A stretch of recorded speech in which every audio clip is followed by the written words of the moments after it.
Keturunan Sunan Kalijaga yang jarang orang dengar, Kapa dan Gentiri melawan Sunan Muria. Versi Kapa dan Gentiri.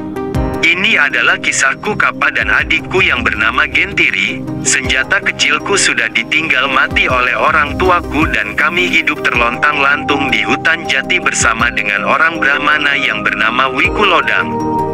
Tempat usia kami menginjak 13 tahun. Brahmana yang sakti mandraguna itu mulai mengajariku beberapa ilmu bela diri untuk bertahan hidup-hidup di zaman yang penuh kekerasan.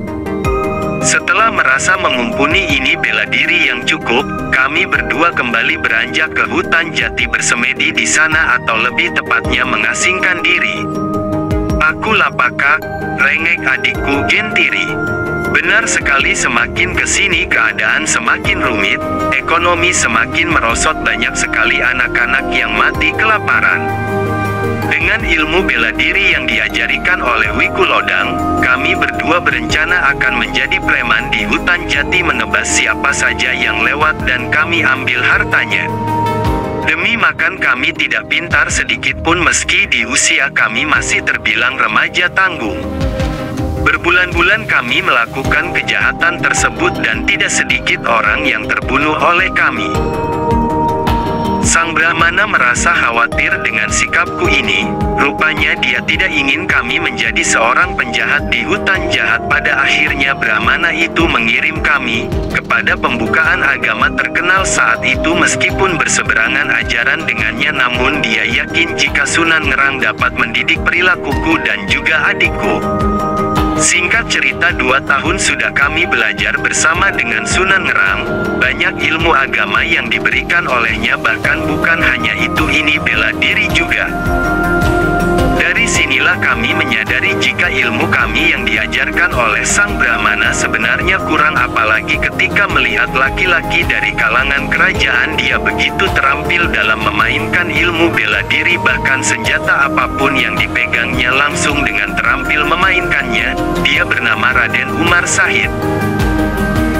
Jujur saja kami sangat mengaguminya. Selain ketampanannya, budi pekertinya, terutama dalam main bela dirinya, dia benar-benar luar biasa dari murid-murid yang lainnya. Namun dia tampak biasa saja, tidak menyombongkan diri. Berbeda dengan salah seorang masih keturunan kerajaan juga, dia bernama Patakwarak yang terkenal angkuh dan sombong.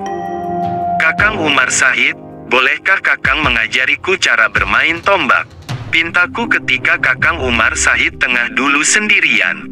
Dia tampak tersenyum selalu berkata, "Assalamualaikum." Begitulah seorang muslim mengawali pembicaraan dalam pertemuannya, kata Raden Umar Sahid. Aku menganggukkan kepala dan menjawab salam. Setelah bercakap-cakap lama, pada akhirnya dia juga mengajariku cara bermain tombak. Hal ini membuat Patakwarak merasa murka ketika melihat Raden Umar Sahid mengajariku dan menjadikan pusat perhatian seluruh santri. "Jangan sok pamer. Kalau kamu cukup hebat lawan aku," teriak Patakwarak. Namun sekali lagi Raden Umar Sahid tidak begitu menggubris orang yang melawannya. Dia hanya memberi salam dan lalu menundukkan kepala. Setelah itu berlalu meninggalkan kami semua.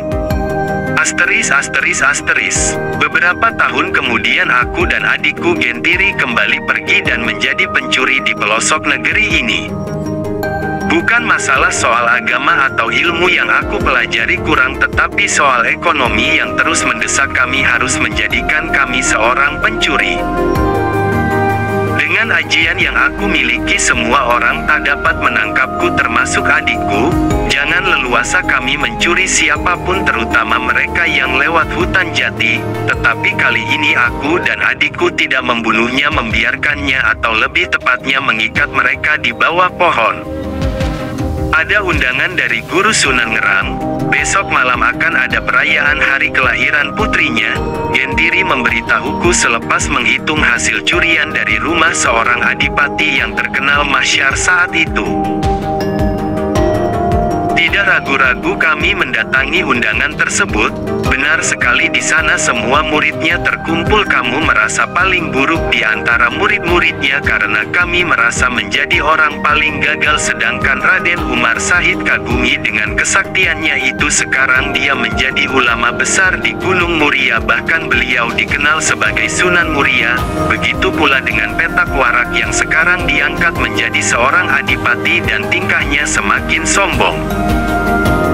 Putri cantik Sunan Ngerang yang bernama Dewi Roroyono membuat mata semua laki-laki terpanah kepadanya. Begitu pula aku dan adikku, tetapi aku sadar diri wanita secantik dia dan dari keturunan yang paling berada tidak mungkin akan menikah denganku, paling-paling menjadi seorang permaisuri dari kalangan kerajaan seperti adipati misalnya.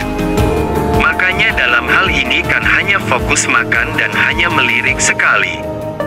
Setelah itu kami pulang. Kamu di tengah perjalanan kami melihat Sunan Muria atau Raden Umar Shahid tiba-tiba berlari dengan cepat melewati kami. Rasa penasaran itulah kami langsung menghampirinya atau lebih tepat mengejarnya, sampai pada akhirnya dengan kekuatan yang penuh kami dapat menyusul Raden Umar Shahid. "Kenapa lari begitu cepat, Kakang?" tanyaku. Keturunan Sunan Kalijaga itu langsung menjawab, namun masih dengan ekspresi yang tampak tenang dan biasa saja. "Aku akan mengajar Adipati Petak Warak untuk kembali merebut Putri Sunan Ngerang, Dewi Roroyono," katanya. Setelah mendengar hal itu kan baru tahu jika Dewi Roroyono diculik oleh adipati yang pengemis dan sombong.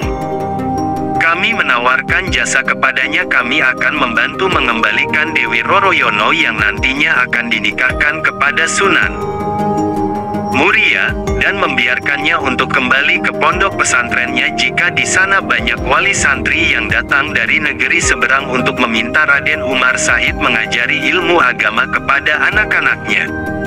Hal ini terdengar sibuk, maka dari itulah kami menawari bantuan kepadanya.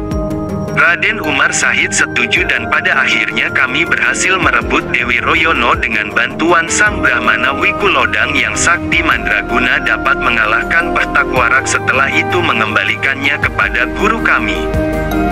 Namun sesuatu hal yang tidak terduga tiba-tiba saja membayangkan kami mengenai kecantikan Dewi Roroyono yang membuatku setengah gila, terus kebayang dengan dirinya, dan pada akhirnya adikku pun mati di tangan Sunan Muria karena berusaha mencuri Dewi Roroyono dari tangan sang Sunan. Tidak berselang lama pada akhirnya aku pun dikalahkan olehnya tepat di hadapan Wikulodang. Begitulah cerita singkatku dengan keturunan Sunan Kalijaga yang terkenal sakti mandraguna. Bersambung.